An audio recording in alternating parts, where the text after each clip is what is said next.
जसं तुम्हाला सगळ्यांना माहीत आहे GMC मुंबई ग्रुप डीचा रिझल्ट हा लागलेला आहे. कालच हा रिझल्ट लागलेला होता. त्याबद्दल व्हिडिओही मी टाकलेला आहे यूट्यूब चॅनलमध्ये.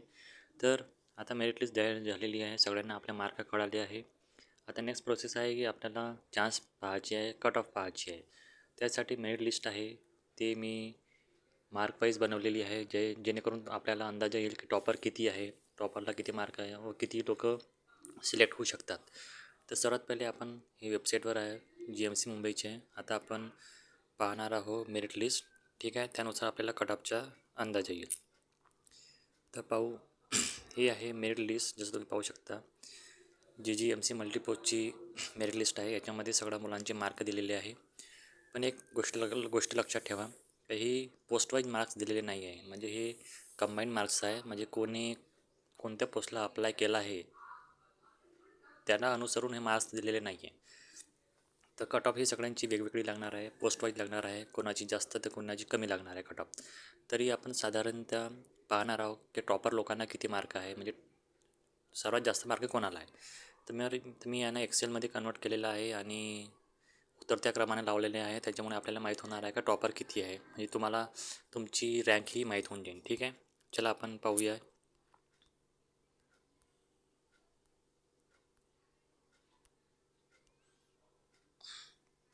तर हे लोड होत आहे एक्सेल. हां, तर तुम्ही पाहू शकता हे तीच मेरिट लिस्ट आहे जी मी एक्सेलमध्ये बनवली आहे. आणि हे पहा, तुम्ही पाहू शकता 187 वाला हा टॉपर आहे. म्हणजे 187वाला त्याची कन्फर्म जॉब आहे, कोण आहे. पण नावाकडे लक्ष देऊ नका, कारण मी फक्त मार्क्सला हे केलेलं आहे, डिसेंडिंग ऑर्डरमध्ये लावलेलं आहे. म्हणजे पहा 187 आहे, 179, 165, 161, 158, 156, 152, 150, 49, 48 असे करत गेले तर असे लोकांना मार्क भेटलेले आहे. ठीक आहे, हे नाही का टॉपर लोक आहे, याच्यापेक्षा कोणाला जास्त मार्क भेटलेले नाही आहे. तरी आपल्याला माहीत आहे GMC ग्रुप डीला 200+ वॅकन्सी होत्या.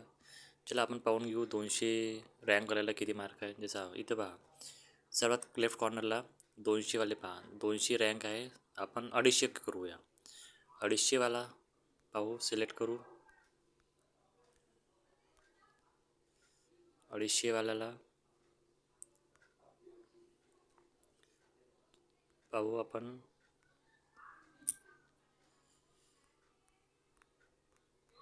मी चेक करत आहो. ठीक आहे, 250वाल्याला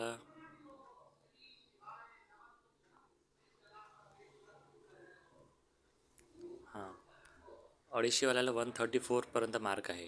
पहा हे 247वाला दिसत आहे, हा 134वाला मार्क आहे. म्हणजे टॉपर हे 134पर्यंत आहे 200 पोस्टसाठी. ठीक आहे, पण हे कसे आहे, हे कॉमन पोस्टसाठी दिले आहे. म्हणजे कोणत्या पोस्टसाठी कोणाला किती मार्क आहे सांगितले नाही आहे. त्यामुळे हे 134 तर राहणार नाही आहे. 134पेक्षा कमीच कट ऑफ लागेल, पोस्टवाईजही कट ऑफ लागेल आहे. तर ते आपल्याला नंतर माहीत होईल की कोणत्या पोस्टसाठी कोणी अप्लाय केला आहे आणि त्या पोस्टसाठी कोणाला किती मार्क भेटलेला आहे. ठीक आहे, तरी आपण आता साधा पाहणार आहोत. तो 200 वॅकन्सी आहे तर 250 वॅकन्सी पकडा, त्यासाठी 134 हा लास्ट कट ऑफ आहे. म्हणजे अगर एकच पोस्ट राहिली असती आणि त्याची SC ST नसता राहिला आणि जनरल असं कन्सिडर केला असता तर 134 ही कट ऑफ लागली असती. परंतु याच्यात SC ST पण आहे, OBC अगेन कोणत्या पोस्टसाठी कोण अप्लाय केला आहे ते नाही आहे, म्हणून कट ऑफ ही कमीच लागणार आहे. तर काहीची कट ऑफ नाही का 1/4 म्हणजे हिशोबानं कट ऑफ ही जी सर्वात चांगली पोस्ट आहे, जशी लॅब असिस्टंट, लॅब अटेंडंट झाली, त्याची कट ऑफ मला माझ्या हिशोबाने 150च्या जवळपास लागेल. 150 नाही लागणार, मला वाटतं 140 लागेल. जी सर्वात चांगली पोस्ट आहे जसे लॅब असिस्टंट, लॅब अटेंडंट, 140 लागेल. मग त्याच्यापेक्षा कमी लागेल. म्हणजे जर तुम्हाला 110 किंवा 120 अगर तुम्ही जसं आय झाला, बॉयलर झाला अशी पोस्ट असेल किंवा पोस्टमार्टम अटेंडंट झाले, हे कमी लोक भरतात, त्यांची कट ऑफ 110पर्यंतही जाऊ शकते. आणि जी चांगली पोस्ट आहे लॅब असिस्टंट, लॅब अटेंडंट यांची 140+ लागू शकतात. तर त्याच्याबद्दल मी नवा व्हिडिओ बनवणार आहोत पोस्ट वाईज. तरी तुम्ही नाही का चॅनलला सबस्क्राईब करा, जेणेकरून तुम्हाला नवा व्हिडिओ भेटेल. तर हा व्हिडिओ होता कट ऑफबद्दल. तर चांगली गोष्ट तर हे आहे की कट ऑफ तर कमीच लागणार आहे बाकीपेक्षा. म्हणजे GMC पहिलेची जी कटअप लागली होती मोठी हाय लागली होती, हे कटअप तर 140च्या जवळपास जाणार आहे. तरी तुम्ही होप ठेवा, चॅनलला सबस्क्राईब करा. नंतर भेटूया. Thank you so much.